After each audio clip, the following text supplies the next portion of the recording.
जळगावच्या एरंडोल ताडे परिसरात अतिवृष्टीमुळे मोठ्या प्रमाणावर नुकसान झालंय। तसंच पावसामुळे शेतातील पिकं ही पूर्णपणे वाहून गेली आहेत। शेतात पाणी तुंबल्यामुळे तलावाचं स्वरूप प्राप्त झालंय।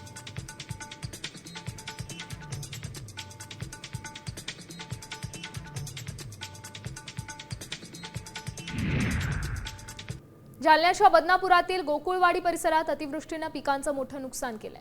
कृषी मंत्री दत्तात्रय भरणेंनी नुकसानग्रस्त भागांची पाहणी केली।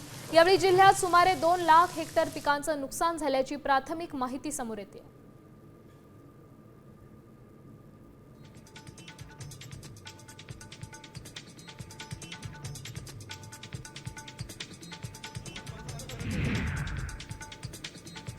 जळगावच्या एरंडोलमध्ये अतिवृष्टीमुळे पिकांसह घरं आणि पशुधनाचं मोठं नुकसान झालंय। आमदार अमोल पाटील यांनी नुकसानीची पाहणी केली आहे। संपूर्ण मतदारसंघात ओला दुष्काळ जाहीर करून नुकसानग्रस्तांना मदतीची मागणी पाटील यांनी मुख्यमंत्र्यांकडे केली आहे।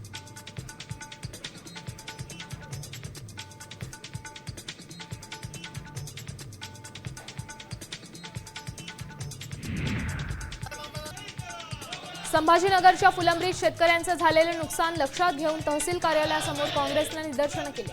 पावसामुळे तालुक्यातील पिकांचं प्रचंड नुकसान झाल्यामुळे तातडीनं ओला दुष्काळ जाहीर करण्याची मागणी या निदर्शनात आणण्यात आली।